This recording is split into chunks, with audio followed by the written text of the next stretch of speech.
Welcome to this episode of the Locked It series where we share with you how we sell some homes at record transactions or how we sell some homes that are stuck in the market for a long time. Okay, Today we have none other than my co-host on Let's Get Real, Charlie Go! Hello! Who apparently have sold a HDB within the first day of bringing it into the market. And that particular HDB video had a total of, I think, 40,000 views and counting. Yeah. One of our best performing videos, right? HDB videos. Yeah. Actually, HDB videos is really nothing much to see, tough, right? It's tough. Yeah. Okay, so you may be wondering, you may be the first time coming into our Let's Get Real, Locked It series. I was just telling them, there's so many identities I have to place. Sometimes I have to go and play as the founder. Sometimes Let's Get Real. Sometimes Locked It. Sometimes investment series. It's like it gets confusing sometimes. So bear with me, okay? Bear with me. But anyways, this Locked It series, right? There's just two main target audience that we're targeting, okay? The first target audience that we're targeting is actually for realtors who are struggling. We feel you. Because some realtors, right, they have cash flow problems. And we feel you because you're taking a listing for a long time. You don't know how to solve the problem of a listing, but you really want to help your owners. So this episode is specifically for you so that you know some of the trade secrets that we have on how we sell our homes fast and how we sell our homes most importantly at top price. And secondly, most importantly, is for the owners who may be giving out a listing already. They're thinking like, you know what, I've been listing it for 6 months, 9 months, a year and a half. The longest we have met is 2 years, 3 years or so actually, right? And you're giving up. You're like, you know what? I don't want to sell my home already. I think that my home is not good enough, so that you can understand what are some things that can be done better with your home. Okay? So today we have Charlie, who have sold a HDB, a forum HDB, within the first day of taking it live. And we're going to understand a little bit more about this specific listing. Who was the client? Where did this lead come from actually? Right. And most importantly, how did you sell it in one day at record prices? Okay, to be really honest, right? I think we did our best, but of course, God did the rest, right? And yeah. This client was referred to by one of our previous clients. Yes. Willie. Yes. Yeah. Shout out to you. Thank you so much, Willie. Yeah. And Vivian. Yeah. Amazing clients. Yeah. So they referred us this client who wants to sell who wants to upgrade sell the HDB and then purchase a What was the property. journey that they wanted? Was to sell, to invest, or what? It's like asset progression. Yes. Yeah. So they wanted to sell their HDB and then upgrade to a condo, but not purely for investment, because they wanted to stay in it also. Yes. So it's like a 50-50 lah. Yes, yeah, which is tough, but we managed to get a good deal. Yes. Yeah. So they wanted to stay in, and 3 years later, if the price, 3 to 5 years, price appreciate, right? Then they want to move lah. Yeah. So they got kids also. Yes. So school also play a part. Yes. Right. So so when we first took this listing, right, initially I was a bit apprehensive lah. Why? Yeah, because okay, it's at Sengkang. It's a forum HDB, 93 square meters, and it's at Compassville Crescent. It's not exactly near like amenities, not exactly near the MRT. Maybe about 5 to 10 minutes walk to the LRT. So it's not really very convenient. Usually people who buy into HDBs are people who want to stay there. Yeah. So they'll look at the amenities. Yeah. But so when we first took it, that was the first challenge we faced. Then we always want to set record prices for our sellers also, right? That's what we always say. Yeah, we always want to set record price. So you don't take the market valuation. Yeah. So the HDB market valuation was 575. Yes. And we sold it eventually at 630K. And I still remember this particular owner, right? Yeah. He trusted us a lot. Yes. They were like, you know what? You guys set the pricing. You guys decide. I don't think a lot of people want to buy my home. Yeah. Yeah. Share with me a bit more about that story. How the owners felt about their home. Okay, so the owners didn't think that they could fetch 630. I think they were happy with like 590. Yeah. Then they told us, if you can, you try push 600 lah, Then we say, okay. Yeah. Then after when we did the price analysis and stuff, right, we were saying, okay lah, since we did so much marketing for the unit, right, then we just challenged the highest price. Yes. We just try. So we listed at 638. Yes. K. Yes.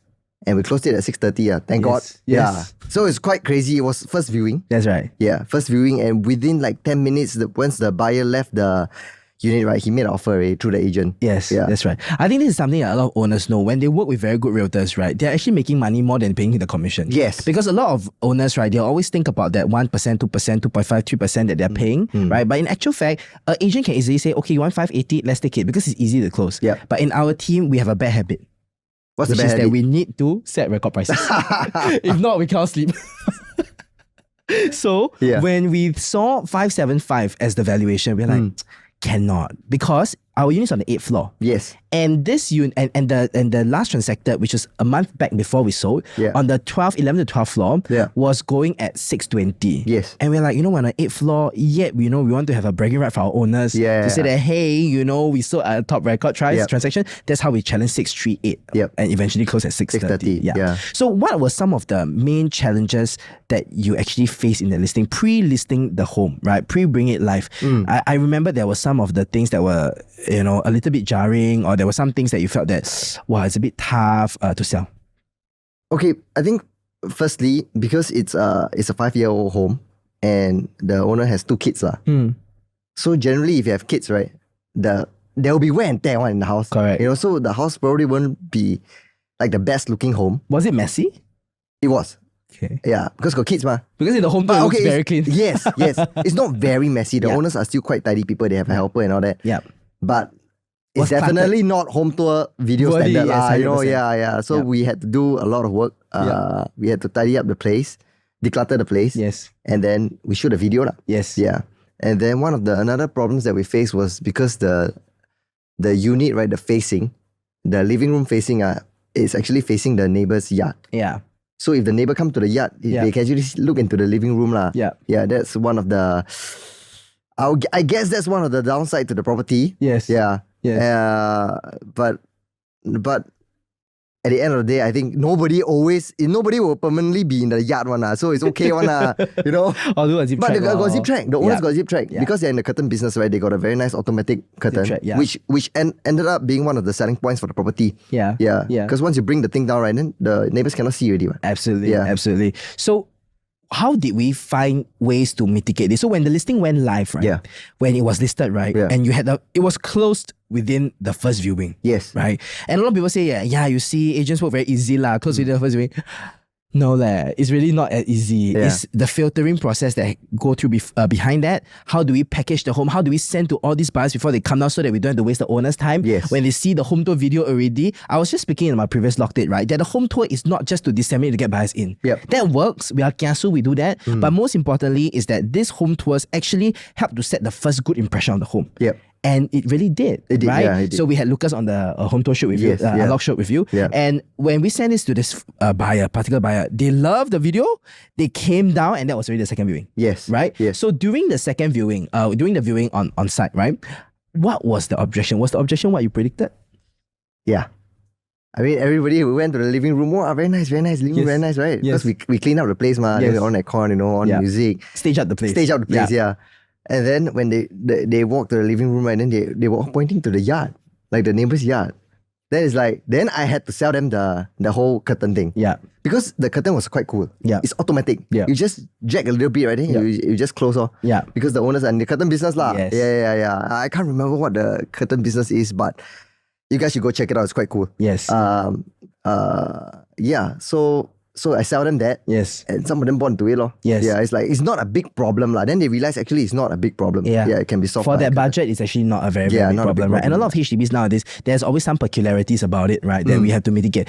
So just now previously in one of the Locked It that we have done, right, is we always say this, we don't have to justify why the person should buy it. Yes. But after the person is interested in the home, then we find some solutions to mitigate it, rather than we justify or we pull the zip track or we pull the curtain to hide the yard. There's some things that we do. We cannot That's the reason why in this team, right, we always believe in reputation across our buyers and sellers. Yes, when we represent sellers, our job is to get the top price, but we also don't want to be there to scam the buyers. Because it's a family, right? It's specific family. So what we did was, number one, I think you mentioned, right, we brought them to the yard, the living room, and then we let them say, this is a potential problem that you may face, right? And what we did was we showed them the solution, which they were okay with it. Yeah, they were okay. Most importantly. What other challenges that you foresee? I remember there were some fears about the videos and don't know whether we'll do well or not, this video. Yeah. Okay, so when we shot the home tour video, right, we went to shoot the unit first. Because downstairs we can shoot later, the surrounding area we can shoot later. Yeah. Then after we finished shooting the unit, right, it started raining. Yeah. Then we cannot go outdoors to shoot, Yeah. Then we got two options. It's either we shoot another day. Yes. Which will delay the progress of the listing. We will delay the whole progress of this listing, of marketing the unit. Yeah. And it was very close to Christmas already. Yes. If we don't once we miss the Christmas mark, to the CNY mark, part, that's it. The whole timeline drag. Correct. Yes. So we thought, okay lah, we just do it lah. So we had to do it at void deck. We just make do lah, you know? Yeah. It wasn't the most aesthetic shot. Yeah. But I think it got the job done lah. Absolutely. Yeah. I think this is something that we all balance when we're doing home tour videos like this, right? A lot of people think that we are doing content full-time as a career, but that's not the case when we're real estate agents, right? And it's about balancing the owner's schedule and also most important to balance the weather. And also not only that, we know that especially when, if it's not near Christmas, it's very simple. We will reshoot another day. Make sure that we can get the best shot, right? But because the timeline is so sensitive, and it's near Christmas. Once Christmas over, New Year happen. New Year open, CNY happen. We are just afraid that there'll be another listing, which are their listings that's listing lower, that will set the new price and the benchmark will drop. So we had to balance between getting our owners the best price at 638, we eventually close 630, or allowing other listings to set the price first. Then after we had to sell low, you see this price is low. This unit higher floor, sell this price. Absolutely. Then we cannot fetch higher price. Absolutely. So, but thank God, right? Eventually this home tour hit virality that we wanted, right? And it gave the buyer the perspective that, hey, you know, this is something that I really like, right? Because they've seen the uncluttered mess, they've seen the home at its fullest potential. So this deal is not just about the selling of the home. Actually, the next part is when you had to balance the timeline and the negotiation for the purchase side, which a lot of realtors sometimes actually do not do a good job on, and eventually lead to either the dissatisfaction of the client or worse, homelessness. So how was it like? I mean, balancing the timeline. And you see, if you don't balance the timeline well, right, there's only two things that can happen. The not so bad thing is that they have to rent a place. The very bad thing is that they'll be homeless. So essentially it's the same, right? It's the same. So this particular deal, I know it's a step progression deal where the owners really wanted to get out the HDB and start their investment cycle, their 3 to 5 years flip, right? Which is what JNA preaches as well. So tell me more about this deal, because I remember the time I was there when you were negotiating the deal and you were like, wow, it's really very challenging. But we got it done, bro. So let's talk about it. So this whole timeline thing is very difficult because when the buyer came in for their HDB, the sale of the HDB, right? They already sold their property. So they got a very tight timeline to meet. They made the offer. Then they said, this offer, we have to exercise by this date. If not, we have to move on. And it's a very good offer. 630K what? Right? They say, if not, we will have to move on. And this was a tricky part because we haven't found a place to stay for our buyers. For our sellers. They expect to sell so fast also. We really didn't expect the offer to come in on the first viewing. And it was a very good offer. In fact, on the first viewing, we had 2 offers, you know. It's just that we took the better offer, obviously. And then it was very difficult during that period because so thank God for investment team. Investment team came in, showed us some products for our sellers. They set a benchmark price also. Say that if you want to stay here, you got to set this price. Correct. If not this price, don't buy. Which is very restrictive. Correct. But that's the beauty But the problem with it is they set this price for me. Then I go to the development, right? I see there are only 2 units available. For sale. Okay? And these 2 units, the price, right? And is nowhere there. Is nowhere near the benchmark price. Really nowhere near. Because we have to be very disciplined when it comes to investment. That's why we always tell people in JNA, right? Do not mix own stay investment together. But we also understand that some people, they only can buy one. They need to stay. But yet they also want capital appreciation potential. So they will have a reduction in their investment potential a little bit. And they also compromise their own stay. Which is what happened to this amazing couple. So the difficult part was to go to these 2 units, right? What was the price? And what was the benchmark price set? And what was the price that was listed for? They were asking for 2.15. What was the closing price? 2.035. That is already $120,000 saved for the owners. You see the value that we see here, right? Is that the negotiation through the buy side process saved them $120,000. The sell side process helped them earn $55,000 based on the valuation at 575, 630K. That's a total value of 180K. And you know what's the best part? What's the best part? So there were 2 units available, right? One was on the 11th floor. One was on the 19th floor. Wow, big difference, So of course the 19th floor will definitely command higher. 100%. So I went to negotiate the lower floor. I negotiated with him and he said, bro, really cannot. The owner, max he will drop. If there's no offer that comes in for 2.08, I won't even offer. but we managed to close the 19th floor at 2.03. Oh no. Yeah. This was exactly what we mentioned is our fear. Yeah. Where the higher floor, like the HDB, is transacted at the lower floor than what we want. Yes, exactly. But we did the agent a favor. Yes, that's right? true. Because we closed it. Then now he can go to the owner and say, hey, you see 19th floor closed at 2.03. We need to adjust our price a little bit. Yes. So the 19th floor, we got the 19th floor at 2.03 when the 11th floor is going at 2.08. Yeah. So this is something that I realized as well. Do you feel that having a good co-broke relationship is important? It helps. Why? So a lot of co-brokers like to be against one another. Yeah, it's true. It's true. Yeah. I mean, it shouldn't be the case, man. Yeah. You know, we're all on the same team. We're on the same team. We are focusing on the deal. Yes, exactly. To get the unit sold. Or done. The deal done. Yeah, if I'm doing the purchase, then I want to get my buyers the unit lah. Then you also want to help the sellers to sell. That's right. Yeah, so we should be on the same team, you know. That's right. Yeah, but thankfully the co-broke agents that I dealt with, they are all very good. Yeah. Even for later, I'm going to ask you one very sensitive question. Yes, come. Yes, later on. I'm ready. Later on, I'll ask you. Yeah, at the end of the session. Yeah. Okay, so in the end, the deal was done, right? At you sold it at top price. You purchased it at way under market valuation, and 19th floor at cheaper than 11th floor. Yeah. How did your clients feel after the deal? I'm sure they're happy, bro. Yeah, they're happy. Yeah. I mean, I think we honestly, I think we did our best. And I think we did a pretty good job for them. Yeah, when it came to the sale and purchase side. Yeah. Have they shifted in already? No, not yet. Okay. No. Soon. Yeah. Because there's we asked for extension. Yes. Because they wanted to renovate the place. Yeah. So yeah. And in fact, because the sellers for the condo, right? Yes. Also asked for extension. Yes. And we managed to negotiate like rental payment to my clients. Yeah, every month there's rental payment, you know.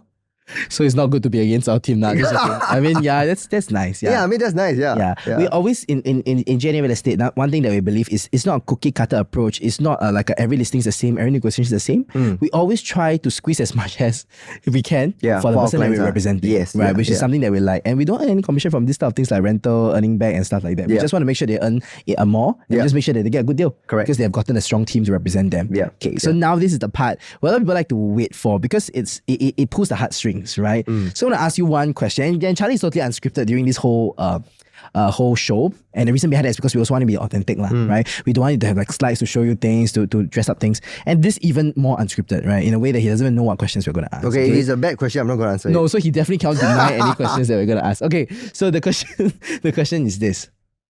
Everybody knows that you're a celebrity. Yeah. Do you feel that this celebrity... What do you mean you were? I'm still a celebrity. You are a celebrity. Okay. No, I'm just kidding. Yeah. You're a celebrity. Yeah. And do you feel that, and people know you, so wherever that we go to, right, whether is it the co-broke agents, and it's so interesting because the co-broke agents know that you were acting in Our Boys to Men, Frogman. Well, he gave me a huya. He negotiated with me and he said huya. Yeah, he said, bro. Offer accepted. Huya. And huya, brother. Yes, and it was to our client's favor of getting the unit way lower than expected. Yeah. So do you feel that being a celebrity helped you a lot more when managing stakeholders, whether is it co-broke agents or clients? Wow. See, I think it'll be uneasy. This is not the worst. I will ask you another question later. I always think that it's like a double-edged sword. It's very easy for me to build rapport with people because generally people who know me at least, you know, they would think that hey, I've seen this guy on TV before. I trust. I know him. Yeah. You know, I know him. And then they would think that they are my friends, you know. They'll know me. So it's easier to build rapport, you know. But because I'm also an actor, right? And my full-time job was acting, I think I lose out on the authority part. Yes. Yeah. Why?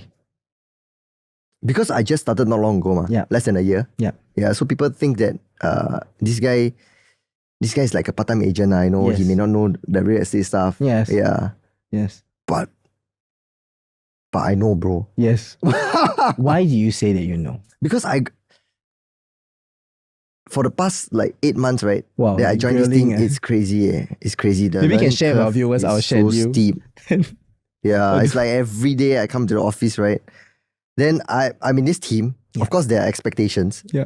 but this team is very helpful. Yeah. You know, I mean, they expect you to be of a certain level. Yeah. Of course, they drag you there. Yes. They don't expect you to just go through hell alone, right? Yes. Then get there yourself, you know. And the beautiful thing is that working as a team, right? Yeah. We are all involved in your deals. Yeah. Which means that because Charlie's in the sales force, right? Correct. Which means that Chris and I and the investments team and the capital markets, we are all involved. Yeah. Which means that every client that he serves, who may think that you are not experienced enough, know that there's a full team that's supporting. Yes. And not only that, a lot of people feel that an agent is based on their experience. I'm going to debunk this. I've been 8 years in the business, 7 years in the business.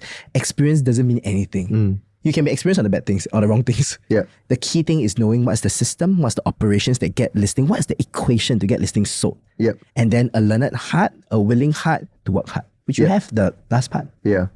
Hey, thank you so much for being on the show and sharing how you managed the whole, unit selling and negotiation right? Which is very stressful, but you did it. Yeah. So for those who are wondering whether a celebrity helps or not, that's what he mentioned is a double-edged sword, right?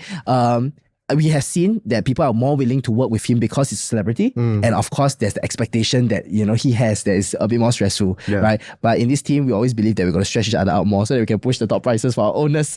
Amen. All right, so thank you so much for watching this episode of the Locked It series. And you know what? If you feel that any of your clients or any of your family or friends is facing a similar issue like this, they can be a real estate agent, they can be someone who's selling a home, buying a home, you know what? Share this video with them. Do the customary, like, share, subscribe, bring the love, spread the love around so that we are able to benefit more lives, okay? Thank you so much for watching this episode, and thank you so much, Charlie, for being on this show. Thank you. See you guys for the next Locked It series. Bye-bye.